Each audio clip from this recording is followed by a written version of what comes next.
our program for the day. Chairman Trustee of the Wadia Agiary Temple Trust, Mr. Kersi Limathwalla, and his co-trustee, Mr. Hanos Patel, SRC Director, Structured Religious Course Director, Dr. Wadia Agiary, Manager of the Wadia Agiary, Kersi Limathwalla, and guest speaker for the evening, Yoga and Meditation Coach, Mrs. Firuza Chhakkar. Welcome, one and all. We start our program with a monajat by our very own course participants, Mrs. Nilufer Dastur, Azmeen and Ashish Kasad, learned under the tutelage of Mr. Virat Daruwala.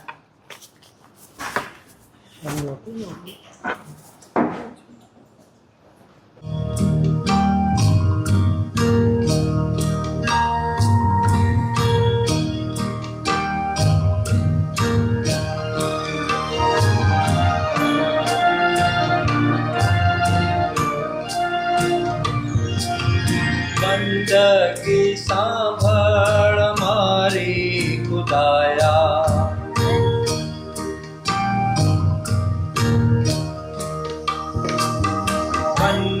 की सांभळ मारी खुदाया तारई दद का महत जोड़ी आया की सांभळ मारी खुदाया की सांभळ मारी खुदाया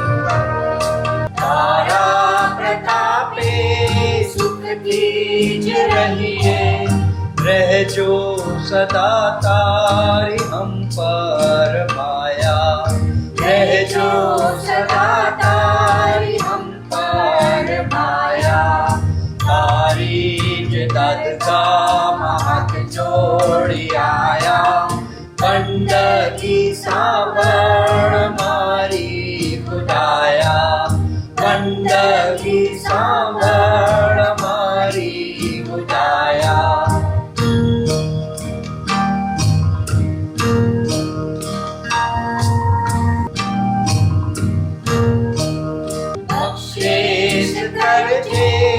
नादान ऊपर समझो विनंती तुझ पास लाया समझो विनंती तुझ पास लाया तारी दद का महत जोड़ी आया पंड की सांभळ मारी खुदाया पंड की सांभळ मारी खुदाया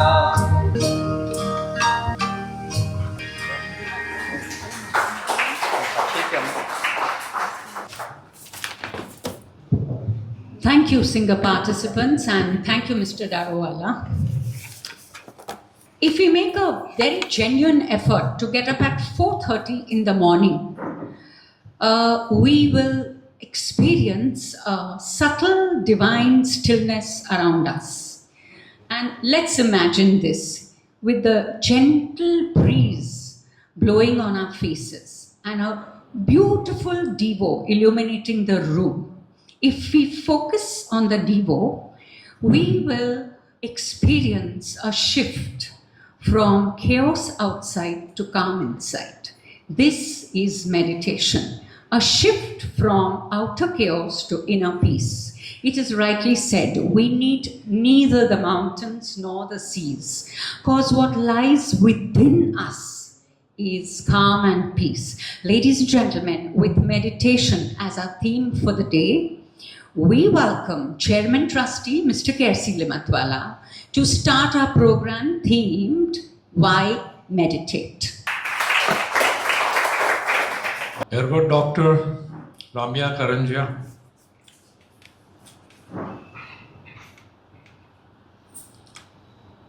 Edward, Kersi Bada,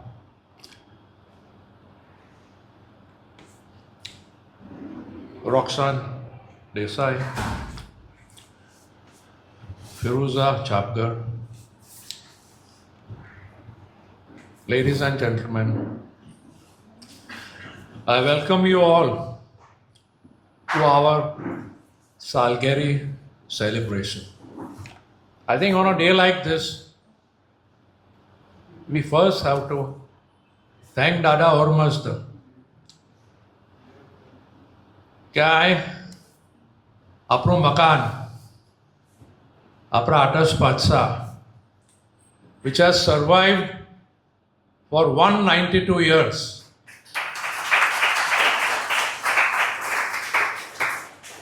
And with his blessings, we are carrying on managing this place of worship.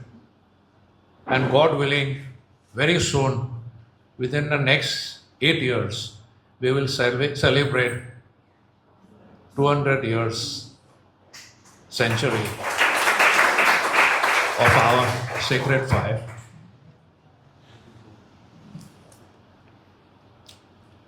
As Roxanne mentioned, we decided the theme of today's evening, why meditation? If I may just put it in a very simple way, it is not a new theme. It is a continuation of the earlier theme which we had in De Maino of connecting with the divine. So it is just an extension of what we discussed on the earlier occasion. Now meditation, I would segment it in two parts. One is at the physical level, which is for us mortals to enjoy good health, well-being, because meditation at the spiritual level, if I may say, is a little away from us. But all the same, we can aspire for that.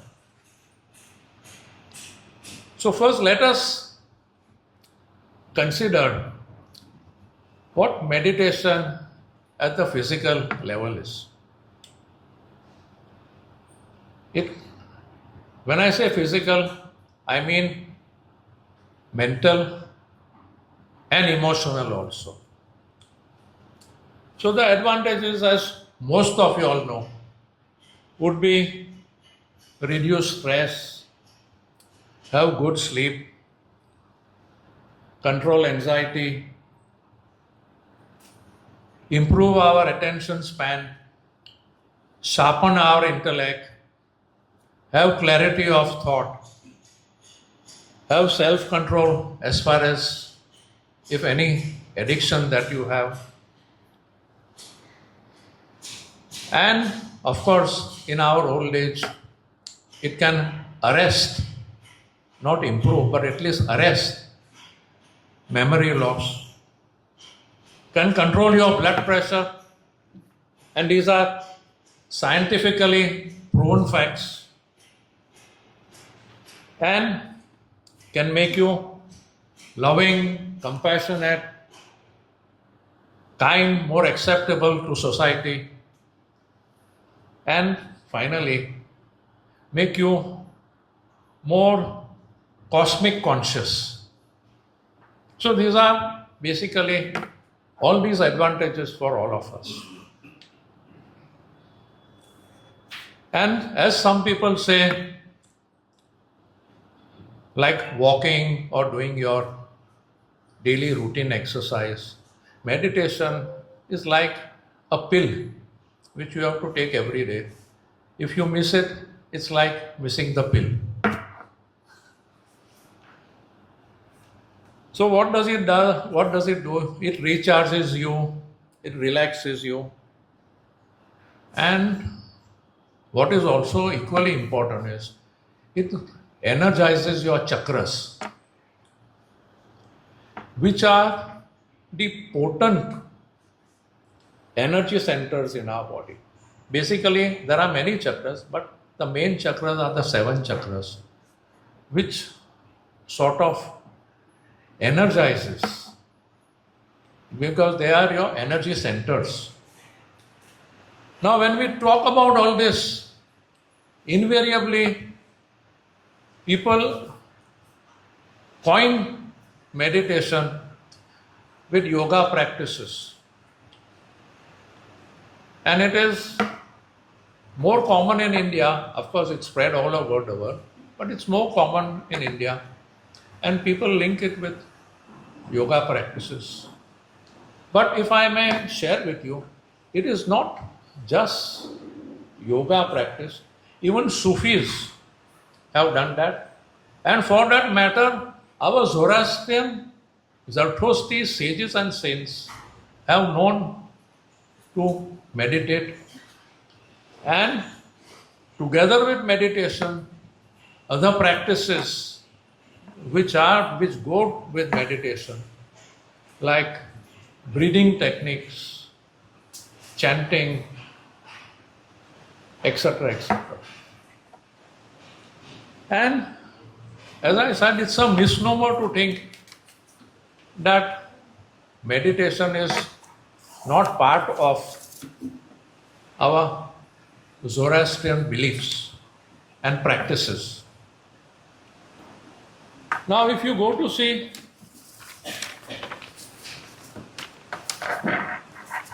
as I said, all this is at the physical level.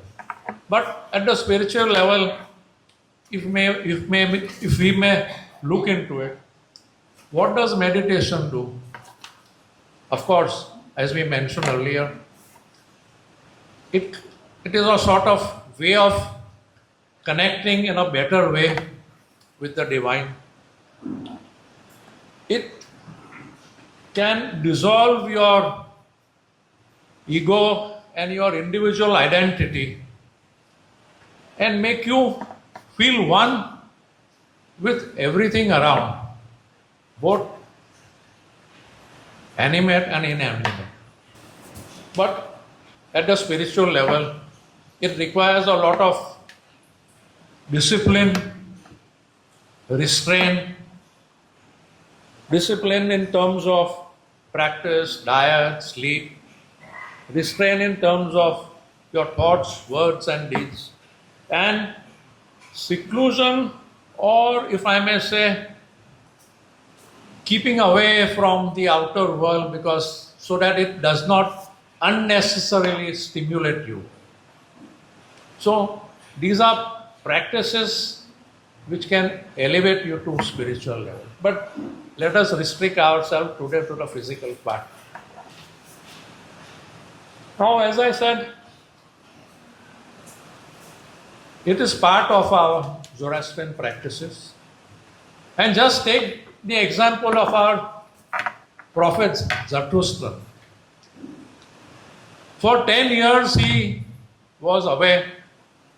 He was not on a world tour or an excursion to Goa or Mahabaleshwar. He was in seclusion for 10 years. And he was meditating.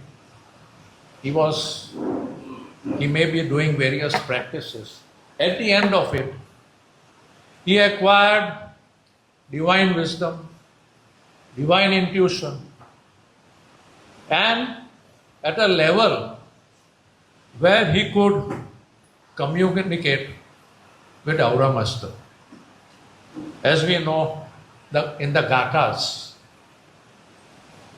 it was his communication with Aura Master.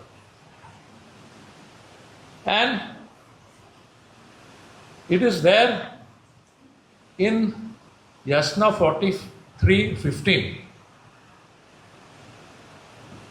Ushyas Yai Tusna Maitis Vaista, which means silent meditation is the best for the growth of the soul. Silent meditation is best for the growth of the soul. This is there in Yasna. And it is not just Jatto Sahib. We've had other sages and saints like Shah Orasp, then Dastur, Arda Viraf, Dastur, Azar Kaiwan, and many others who were doing all these practices. And not, as I said, at the physical level, but at the spiritual level. And what they called this practice was Pur Manasni. Pur means deep, and Manasni, as you know, means good thoughts. So it was deep, good thought, Pur Manasni, which is also a mantra of Aspanda Damesaspa. So we have a lot of mantras and you can choose your own mantra. There are several mantras. Whichever you find is good and which may help you or which may make you more focused. But this is one of the mantras. And as I said, Azar Kaiwan was not during Zarathustra's time or in the BCs. He was born in 1533 in Iran.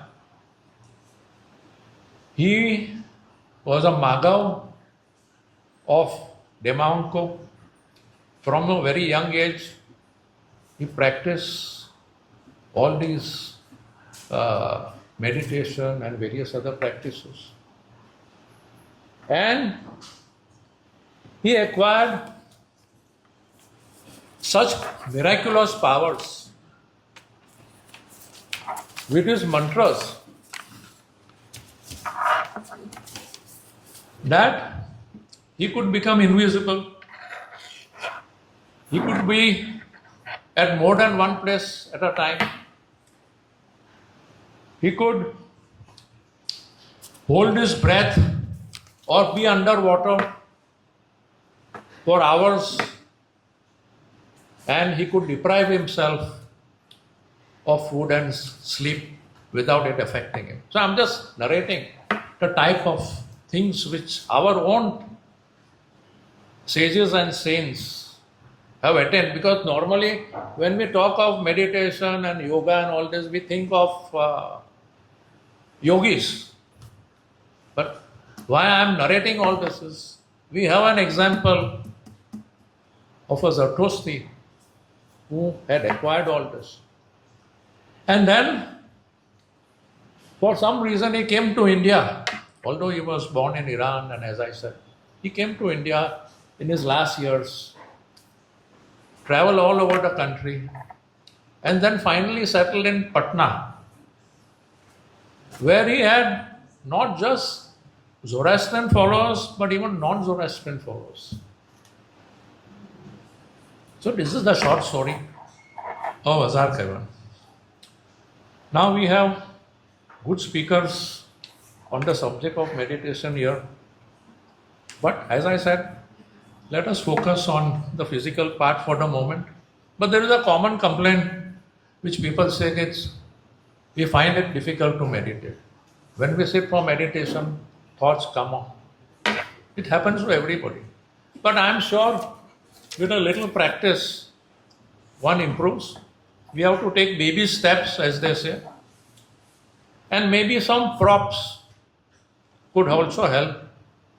Props like some controlled breathing or visualizing a symbol. You can have your own symbol, Parovar, Atas, some bright light, whatever you want.